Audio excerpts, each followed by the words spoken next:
Welcome to Progress in San Diego, ordinary people doing extraordinary things. I'm your host, Walter Davis.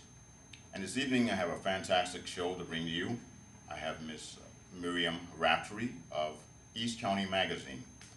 And Miriam is an award-winning journalist. And Miriam, thank you so very much for joining us tonight. Well, you're welcome, Walter. It's a pleasure to be here. I really appreciate you. So you're running East County Magazine. I know it's been a dream of yours for a very long time.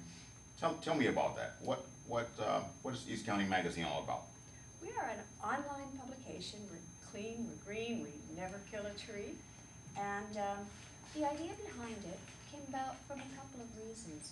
I've been a reporter, as you noted, out here covering East County issues for 25 years for the Union Tribune and then for a number of the small town newspapers. But when we had the Harris wildfire in 2007, I started to get emails in the middle of the night from people that I'd interviewed through the years, and they said, we're trapped up here in Potrero, in a couple of other towns, there's smoke all around us, what do we do?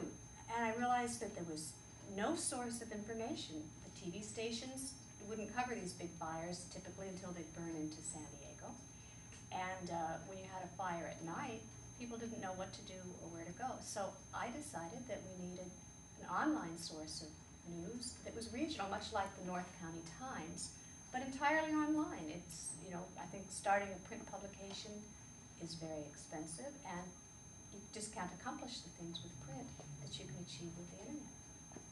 Well, that's wonderful. So you have a really time-friendly type publication where you can get things out instantaneously. And I want to come back to East County Magazine, but first I want to learn more about who Miriam Raftery is. Okay. Now, you said you've been a reporter or journalist for 25 years. You've won some awards, haven't you? Well, I have. I've won a number of awards from San Diego Press Club for Best Investigative Reporting, Best News Reporting, Best of Show, a lot of different things, feature writing. And I guess the award I was most proud of was from the American Society of Journalists and Authors.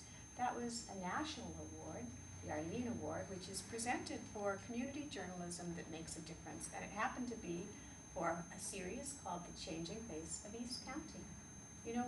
We're different. Our region of the county has evolved quite a bit from what it used to be.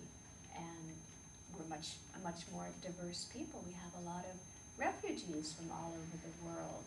It's becoming more ethnically diverse, more racially diverse, religiously diverse, and there's so many different voices out here. So part of our mission statement is to provide a voice to all of the voices that are underrepresented in the conventional media, as well as uniting East County with a single regional forum of media, so people in La Mesa will know what's happening next weekend in El Cajon or in Julian or in Alpine, the mountain and desert towns. So you cover a lot of events that deal, a lot of stories rather, that deal with events occurring in the East County, things dealing with the environment, like fires, personal interest type stories, business, government. So there's a plethora of things that you have. You have columns as well, right? We have columns. Walter, as you know, is one of our wonderful columnists. We have a number of them. We have everything from food reviewers to movie reviewers to opinion kind of columnists, and all different voices represented there. But the emergencies, the fires out here, of course, is our burning issue that sort of unites East County. And so we actually cover everything east of I-15. It's a very broad definition of East County. And in addition to having news that's updated daily and a newsletter that we send out weekly, we did something very different, Walter, and that is we created an actual email emergency alert service. And so now, if there's a wildfire, and it's sponsored by Viejas, I should thank the tribe for tribal leaders for having the foresight and the wisdom to back this and support us with it. And we've seen many examples in the first year of how this email alert service has kept people safe. A lot of people don't know that in an emergency and a fire, your phone lines can burn down. And if that happens, or the cell phone towers burn, you might not get that reverse alert call, but you may still be able to receive an email. Wow. So that's quite a lot, and that's a great accomplishment to have an online news source that's real time for people, as opposed to printed media, which may not be able to report Exactly. a fire that's occurring right now. Well, and it's totally free. Recently, we had a lot of weather issues here, and we actually sent out alerts for things like tornado warning, tsunami alert on the coast. Our alerts actually are county-wide because we all care about what happens. People in East County may drive to the beach and vice versa. We've covered freeway closures. If there was a bridge jumper or a boulder in a freeway or a blizzard or a bad accident, we can let people know right away. And we get thank yous all the time from people who avoided being in a bad traffic situation or a dangerous situation because they were driving down the road. Some of them get it by Twitter and tweet now, and they're getting them forwarded on their BlackBerries, all kinds of technology out there. So really, you can be anywhere in the county, even away from your computer, and find out instantly what's happening. And by the way, at the end of the broadcast, we're going to have a website that appears that's going to provide information and a telephone number for you to get in touch with me and Miriam in terms of learning more about your online magazine. Which is all free, by the way, I should mention. We're a nonprofit, and so the subscriptions are free, the wildfire alert and emergency alert service, it's all completely free, and all we ever ask is your name and email. So there's no reason for everyone not to sign up for it. All right, that's truly amazing. Now, you said that you started the East County magazine because you noticed that people in certain cities that were really close to each other didn't know what was going on, right? That's one of the reasons. In an adjacent city. What are some of the reasons that prompted you to start East County magazine? Well, we've mentioned a couple of them, the emergencies, the timeliness, but also there was just a lot of news that wasn't getting covered. In print publications, it's so expensive because they have to reprint it every day or every week, and it's very advertiser driven. If they don't sell enough ad space, they can't cover as many stories. But online space is unlimited. It's really how many people we can get to write for us. We have a whole team of community journalists. It's a very different model. Yes, we have professional investigative reporters, but we also have community volunteers, we have interns, and so we like to do things like put up notices ahead of time if there's going to be an important hearing about, say, Sunrise Powerlink, or next week, a school board that's going to be considering, budget cuts, or a fire department that's thinking about charging people for accidents, if they cause an accident, the cost of emergency service. We think people want to know ahead of time, so they have an opportunity to go to these meetings and let their voices be heard. And then we go there and we cover the hearing when it happens as well. So we talked a little bit about your history and what prompted you to start the magazine. Where is East County Magazine now, and what can the public do to help you and support you more? Well, I'm glad you asked that, Walter. We are a nonprofit. It's pretty amazing that in just our first year, we're getting 1 million hits a month on average. We've had as many as 1.5 million if it's a really big, news month, which is amazing. We picked up 18 awards from San Diego Press Club in our first year, including they named us the best general interest website in San Diego County, and the second best news site after the Union Tribune for a nonprofit, community interest, nonpartisan publication. And you've been online how long now? It's been about 1 year and 3 months now. That's pretty incredible. And you ask how people can help us.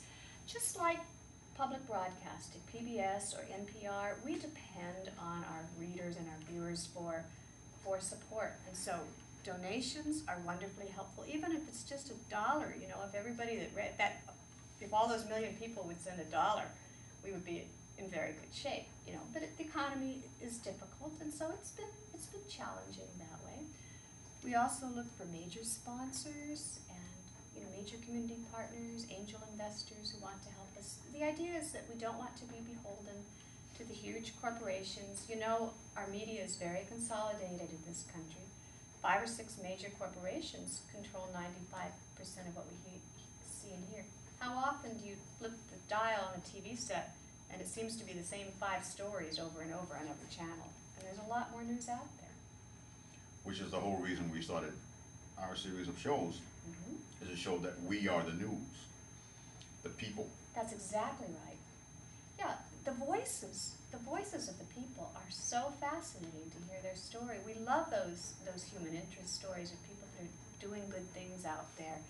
You know, I just interviewed some people that are local people, and they're rescuers who went to Haiti to help with the terrible earthquake down there. One of them, you know, was there and helped treat the child that they pulled out of the rubble after 8 days.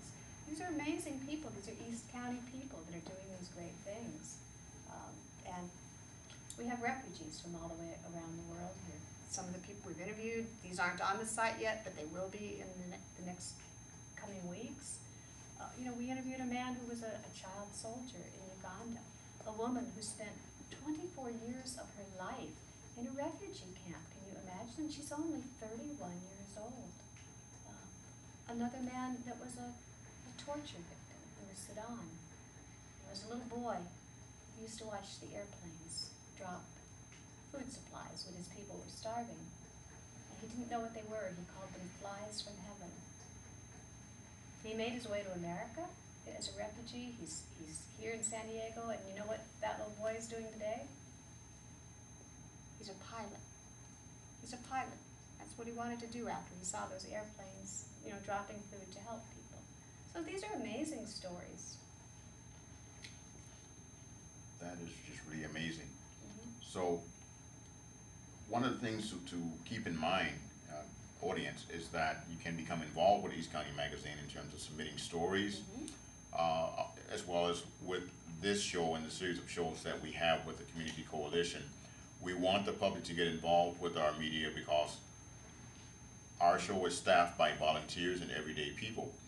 And so there are everyday people writing stories in your paper, and you're covering stories on people like the gentleman you mentioned from Uganda, which is really amazing. Volunteers, people can also send us photographs, you know.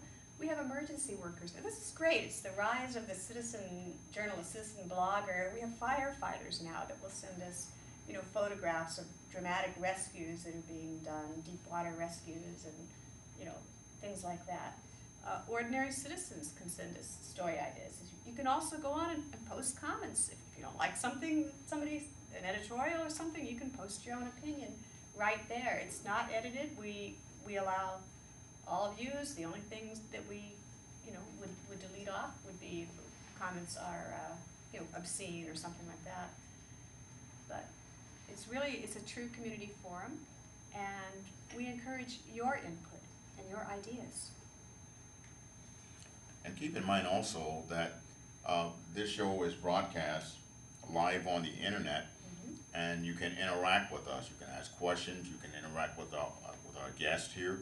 We're on live right now, and so this particular interview will be embedded into the East County Magazine website, which is really amazing. You mentioned citizen journalism, and that's exactly what we have here. We have a young gentleman behind the camera right now that's not really sure what the age is. What's your age, sir?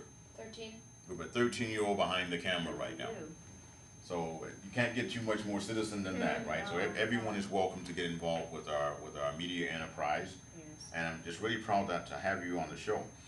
So tell me something else. What else is going on in East County Magazine right now, and how can the public support you more? I'm going to stay on that theme for a while. Well, if you own a business, even though we're nonprofit, we can have advertising. We have a coupon section. We would love it to be the go-to place for finding the best discounts in East County. So we do have advertising available, and it's very reasonable because we can offer more space for longer time, bigger space, for less money than, because we don't have to reprint it over and over and over again.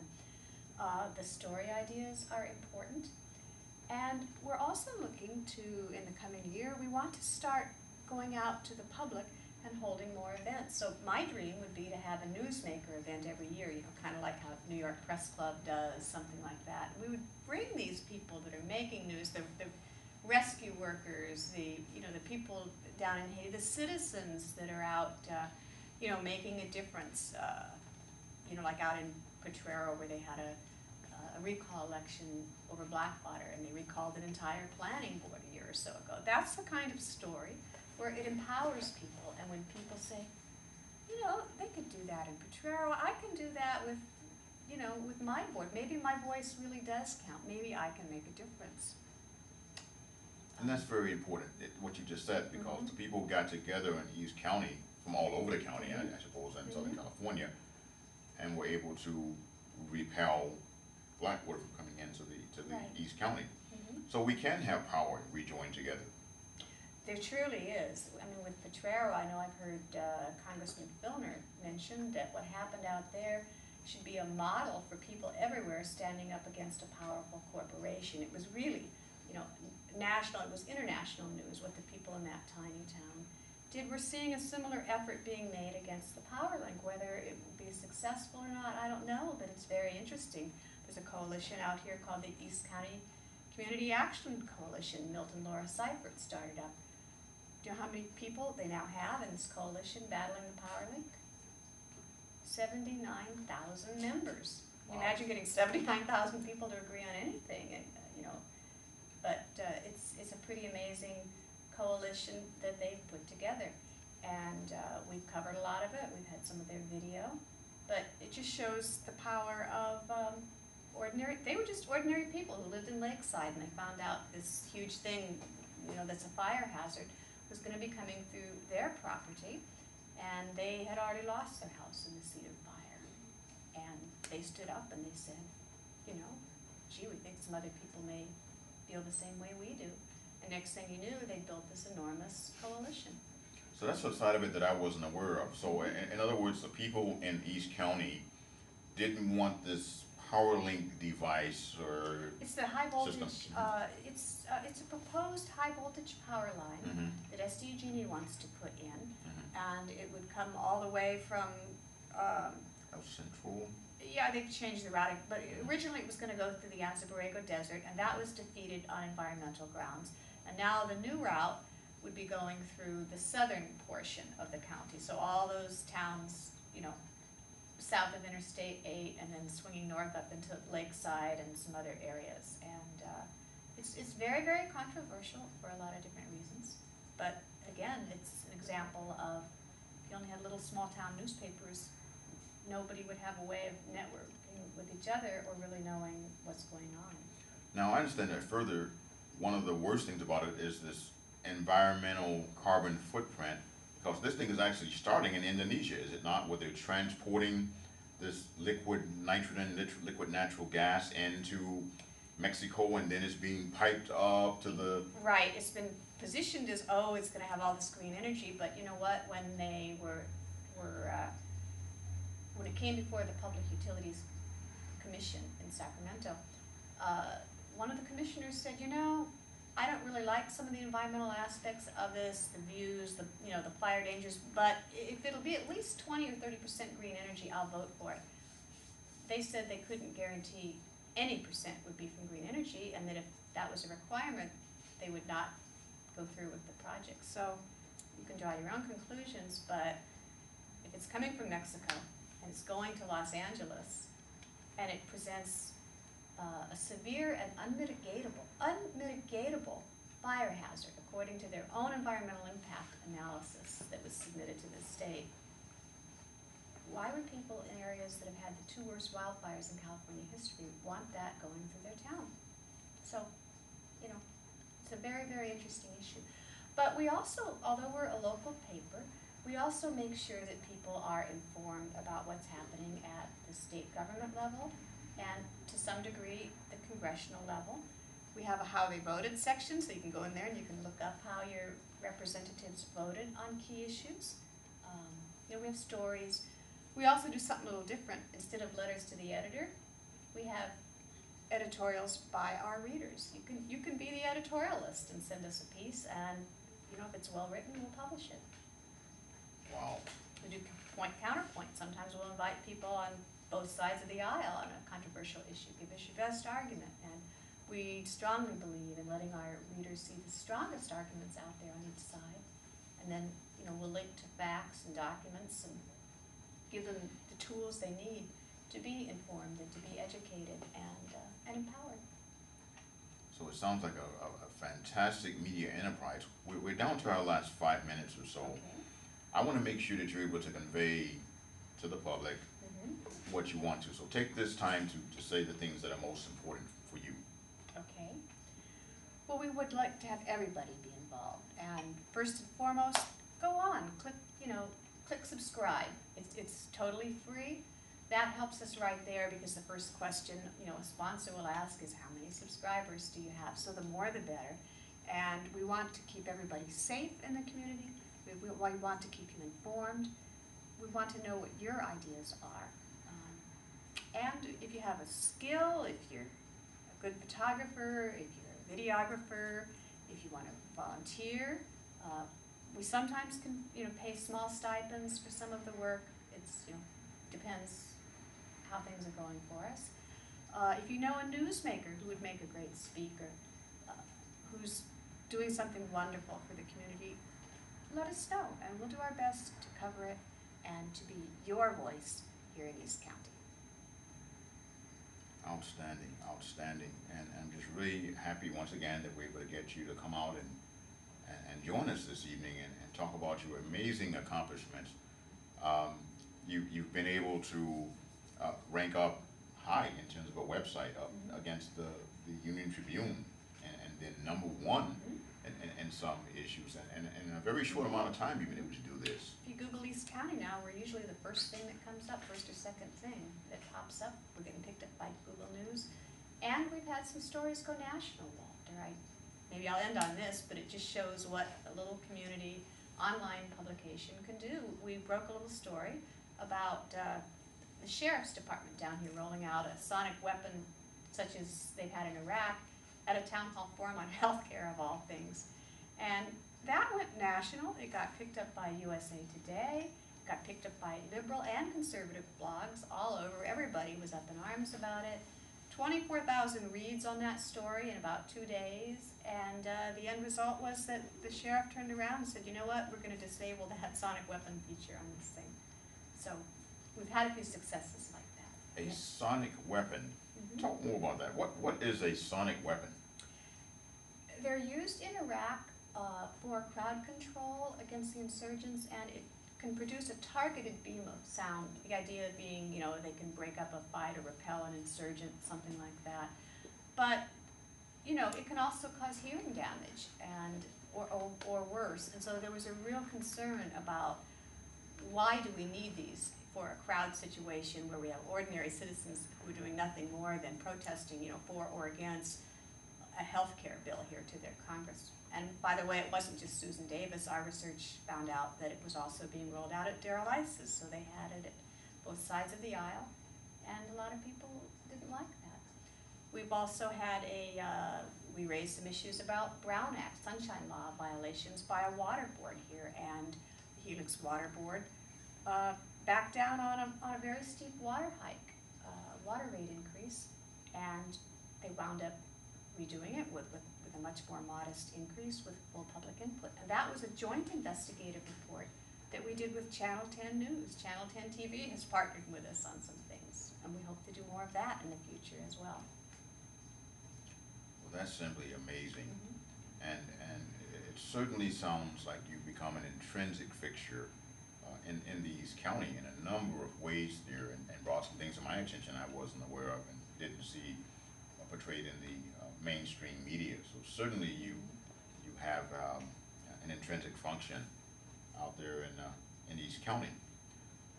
Briefly, tell me some more stories that you feel very proud about. Now, I heard those two. Give me something else. Well, there's so many of them. It's really, really difficult to pin it down. But certainly our Sunrise Powerlink coverage, I think.